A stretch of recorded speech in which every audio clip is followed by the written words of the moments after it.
A graça e a paz do nosso Senhor Jesus Cristo a você que está nos assistindo. Sou o pastor Márcio da Igreja Batista Ágape, aqui em Ribeirão Pires.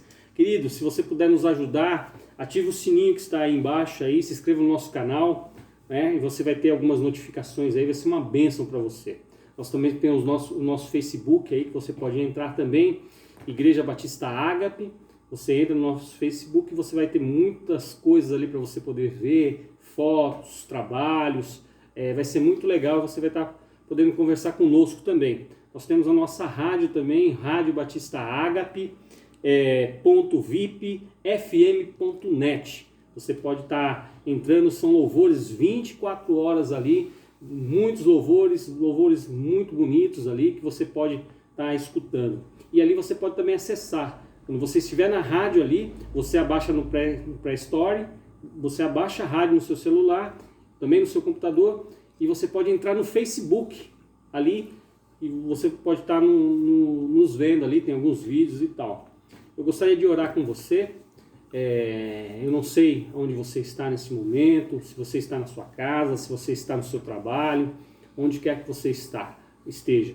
Gostaria de orar com você, gostaria que você fechasse seus olhos, abrisse seu coração, que nós vamos trabalhar numa carta do Novo Testamento, carta de Tito, que vai falar muito do seu coração. Falou muito no meu coração esses dias aí, e eu acredito que vai falar muito ao seu coração. Então, feche seus olhos, abre o seu coração, vamos orar. Senhor, nós te louvamos, te agradecemos, te bendizemos, colocamos, Deus querido, tudo em tuas mãos, Senhor. Colocamos, Deus querido, esse estudo nesta carta tão preciosa, Deus querido, de Tito, Senhor, de Paulo para Tito, Senhor, Deus querido. Eu gostaria, Senhor, que o Senhor falasse conosco, Pai. E aquilo que eu não conseguisse falar em palavras aqui, que o seu Espírito Santo, Deus querido, agisse, Senhor, Deus querido, em cada coração, em cada pessoa que vai assistir, seja na parte da manhã, na tarde ou à noite, Senhor. Deus fala, Senhor, Deus querido, fala com a tua igreja, Igreja Batista Ágape, mas também, Deus querido, fala com outras pessoas, familiares, Deus querido, em nome de Jesus, amigos, Pai. Assim eu oro em nome de Jesus. Amém, querido? Você está pronto? Gostaria que você abrisse então a sua Bíblia, seja no seu dispositivo, ou seja, também pode ser também na tua Bíblia realmente, o livro de Tito. Tito só tem 3 capítulos só, é tão rápido, querido, tão rápido. Você vai ler ele, você vai ver que vai ficar com vontade de ler novamente. É muito rápido, 3 folhinhas ali. Na verdade não dá nem 3 folhas. Está no Novo Testamento, é a 17ª carta ali, livro do Novo Testamento. Amém? Vou esperar um pouquinho para você achar, para a gente poder estar nos situando. Então, a carta de Tito, tem 1 Timóteo, 2 Timóteo e depois Tito. São as cartas pastorais, as epístolas pastorais que Paulo escreve para os seus discípulos, né? Tanto para Timóteo, 1 e 2 Timóteo, e depois escreve para Tito. Eu vou dar uma breve introdução aí do que é o livro de Tito, ou na verdade quem é Tito. Tito é um grego que foi convertido, andando com Paulo, andou com Paulo com as igrejas ali que Paulo abriu em Corinto ali, em Gálatas ali também Paulo abre, em Efésios.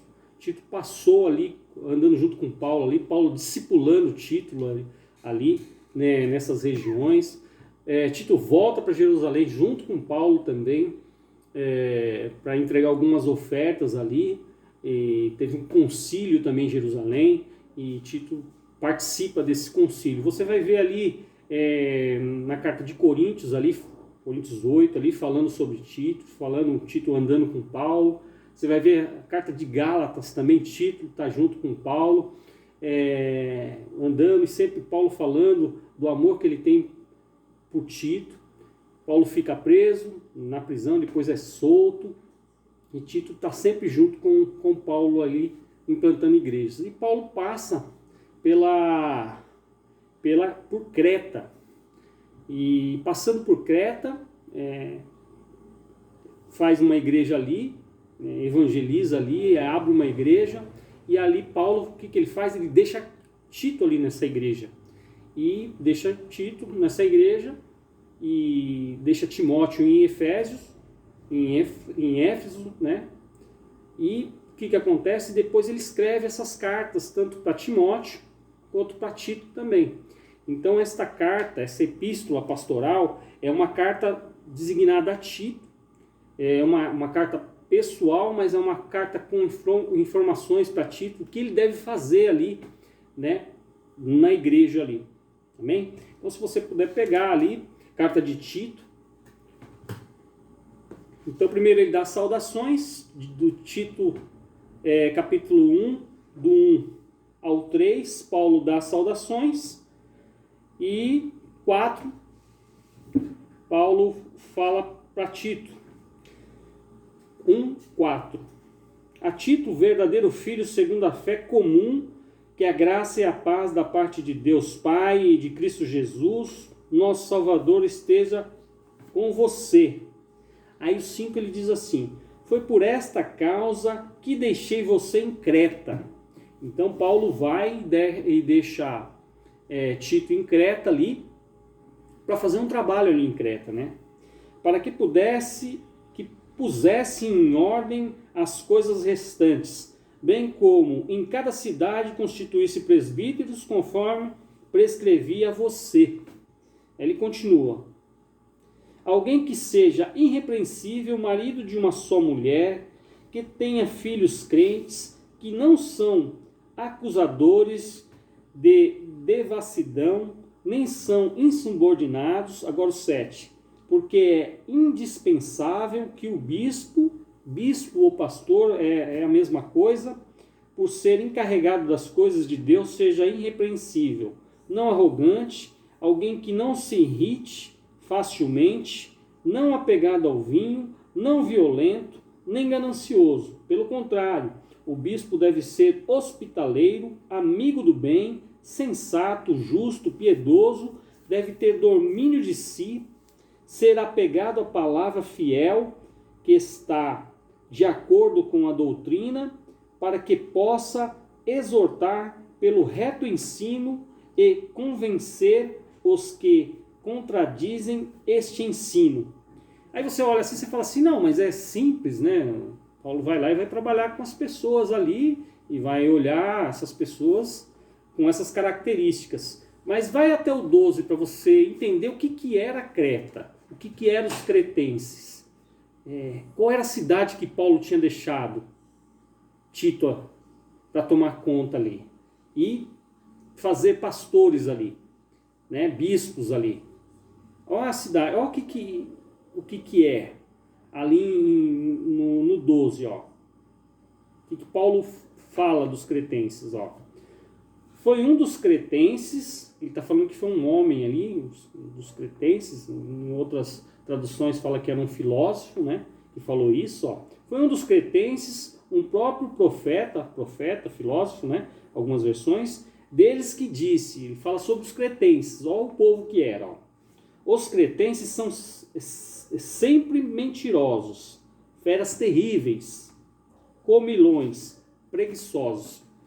Então, Paulo deixa Tito numa região, num lugar. Creta, para você ter ideia, é uma ilha, um arquipélago muito grande, mais ou menos uns 100, um pouquinho mais de vilarejos ali, cidades ali, né? Vilarejos, muito grande.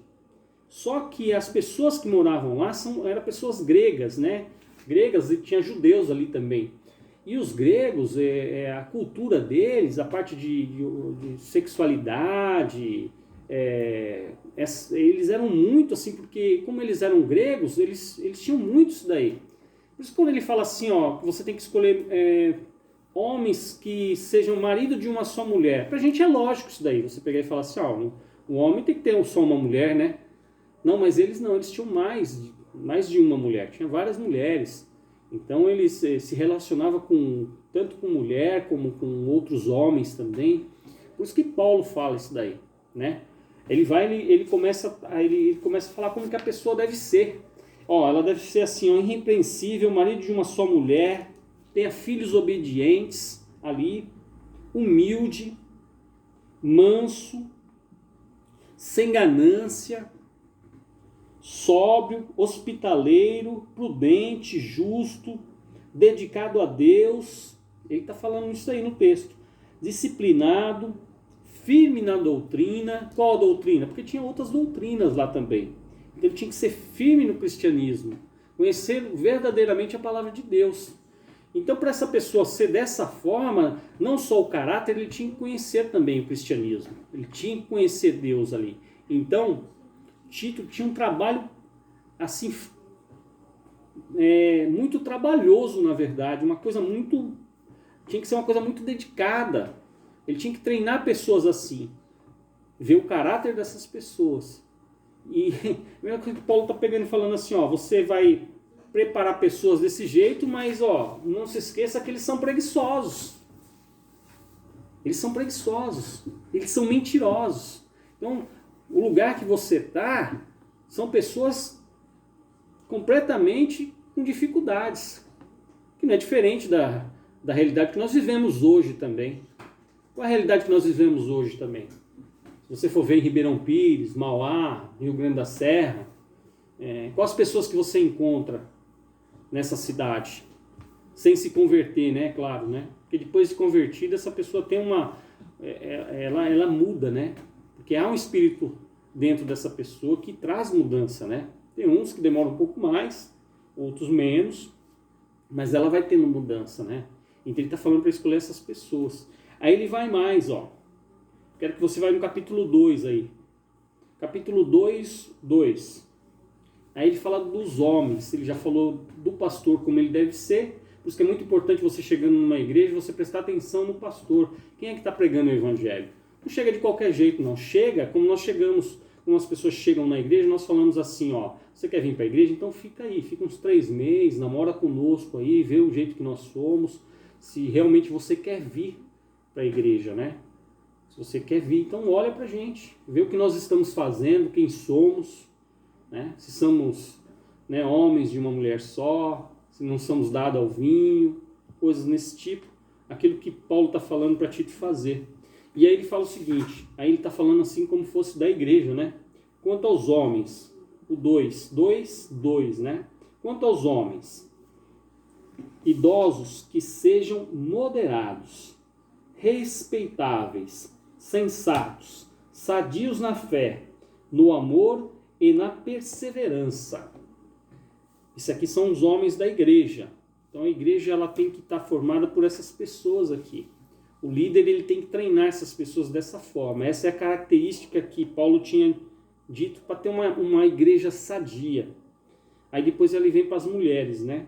Do mesmo modo quanto as mulheres idosas, que tenham conduta reverente, não sejam caluniadoras, nem escravizadas a muito vinho, que sejam mestras do bem, a fim que instruem as jovens recém-casadas a amar o marido e os filhos, a serem sensatas, puras, boas donas de casa, bondosas, sujeitas ao marido, para que as palavras de Deus não sejam difamadas. Está falando da igreja, dessas pessoas, né?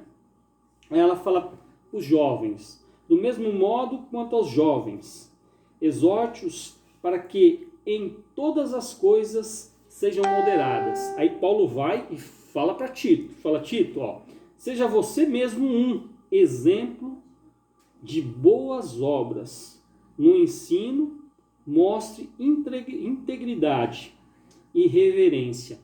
Então ele está falando assim, que ele não deve só pregar, não. Ele deve ensinar também, mas ele tem que fazer boas obras. Ah, mas a salvação não é pela graça, pela fé, mas nós temos que fazer boas obras. Por que eu faço boas obras? Porque eu sou salvo. Eu não faço boas obras para ser salvo. Então ele está falando para Tito aqui, ó.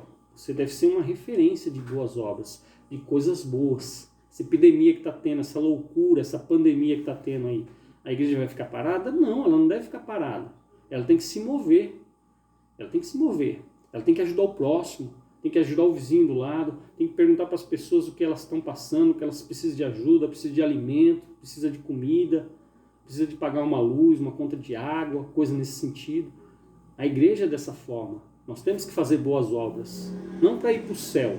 Nós temos que fazer boas obras porque nós vamos para o céu realmente. Essa visão que nós devemos ter. Aí no capítulo 3, você vai ver que nós já vamos finalizar já. Aí ele fala o seguinte, como ele falou com o pastor, que é o presbítero, qual tem que ser a conduta? E depois ele fala com o quê? Com o ancião, com o homem, né?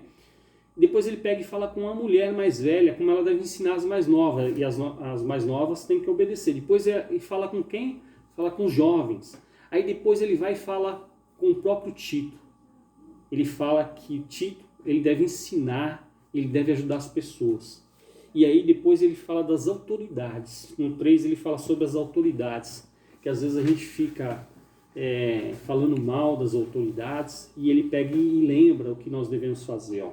Lembra a todos que se sujeite aos governadores e às autoridades, que sejam obedientes e estejam prontos para toda boa obra, que não difame ninguém, que sejam pacíficos, cordiais, dando prova de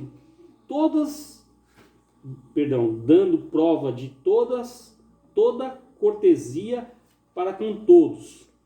Olha só o que ele fala. E às vezes nós não ajudamos, né? Não respeitamos a autoridade. Sempre estamos lá falando coisas, colocamos coisas na internet, falamos mal. Nós falamos que toda a autoridade foi Deus que constituiu, então nós temos que orar pelas autoridades, em vez de ficar falando mal. Pois nós também, aí ele fala, aí que eu estava até conversando com o Júlio aqui, e é uma coisa que mexe conosco realmente, que mexe com você também, você que já se converteu, você que já aceitou Jesus como único Senhor e Salvador. E ele fala o seguinte, ó, no 3:3, pois nós também no passado éramos insensatos, desobedientes, desgarrados, escravos de todo tipo de paixões e prazeres, vivendo em maldade e inveja, sendo odiados e odiando-nos uns aos outros. Isso aqui que nós éramos. E às vezes nós temos um pouquinho ainda de alguma coisa nesse sentido. Mas aí nós aceitamos a Jesus como o único Senhor e suficiente Salvador. O Espírito Santo de Deus entrou no nosso coração e fez morada. Apocalipse 3:20 diz isso aí, eis que estou à porta e bato. Né? Se você abrir a porta do seu coração, Jesus Cristo entra dentro do seu coração e faz morada. E um dia, querido, eu e você vamos estar no céu. Não pelas nossas obras, né? Não pelo que nós fazemos de bom, né? Porque na verdade nós não somos bons. Mas quando Deus, ele resolveu ali, como diz João 3,16, que Deus amou o mundo de tal maneira que deu seu Filho unigênito, para que todo aquele que nele crê não pereça, mas tenha vida eterna.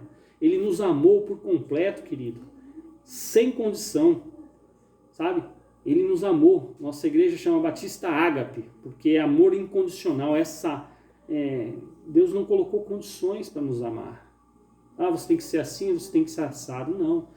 Apesar do nosso pecado, apesar dessa pessoa que nós somos aqui, 3:3, né, que éramos, né, desobedientes, sabe, escravos, gananciosos, vivendo uma vida de prazeres, nós mudamos essa escravidão. Somos escravos, mas somos escravos de Cristo hoje. Pertencemos a um dono, sim, mas esse dono é um dono bom, querido. Então, eu falo para você que você tem que tomar uma decisão na sua vida, querido. Tudo que eu te mostrei agora. No 14 ele fala o seguinte, ó, capítulo 3:14.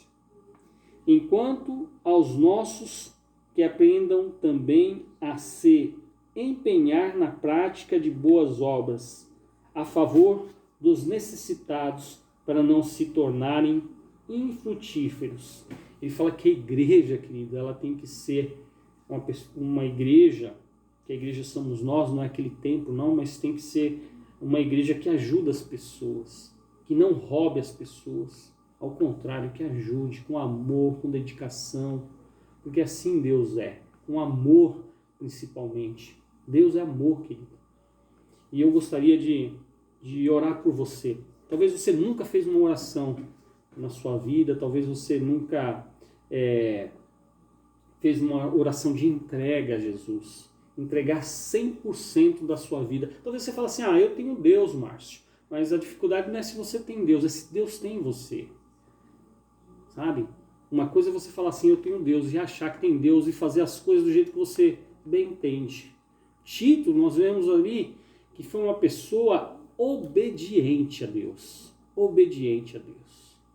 Porque se Paulo estava falando aquilo para Tito, aquilo estava vindo do próprio Deus. Então Deus estava falando o que ele queria, através do apóstolo Paulo, para Tito. Escolhe homens, seja dessa forma, como um homem deve ser, como a mulher deve ser, como o jovem deve ser, como a mulher deve ser, como você, Tito, deve ser, e como todos nós devemos ser ali no final, como nós devemos tratar a liderança, como nós devemos tratar os líderes, né? O prefeito, o governador, os vereadores, como nós devemos tratar com respeito. Não é o que eles são, mas o que nós somos. E isso faz toda a diferença. Então, se você nunca fez uma oração de entrega a Jesus, eu gostaria que você orasse comigo. É você colocar a sua vida diante de Deus. É como se você estivesse num carro e você saísse do banco do motorista ali e fosse do banco do passageiro e deixasse Deus guiar a sua vida. Eu gostaria de você fazer essa oração para Deus guiar. Porque eu tenho certeza que Deus ele consegue guiar a sua vida melhor do que você. E você também sabe disso. Então faça essa oração comigo. Aí onde você está, neste momento, fala assim, Senhor Jesus, eu reconheço que sou pecador. Eu entrego a minha vida ao Senhor, para o Senhor tomar conta da minha vida. Em nome de Jesus Cristo. Em nome de Jesus Cristo. Amém. Faça essa oração, querido. Aceite Jesus como o único Senhor Salvador. Procure uma igreja verdadeira que pregue o Evangelho. Nessas igrejas que ficam falando essas coisas aí, às vezes na televisão aí, querendo coisas absurdas, querendo que você faça um monte de coisas. Querido, Jesus quer que você obedeça a Ele, que você entregue sua vida a Ele, e mais Ele fará, tá bom? Querido, fique com Deus. Que essa palavra entre no seu coração, faça morada, em nome de Jesus Cristo. Eu te agradeço por você estar nos escutando. Acesse o nosso site, dá um like aí, no sininho aí também, ative aí, tá bom, querido? Nos ajude aí, tá bom? Deus abençoe, fique com Deus. Amém.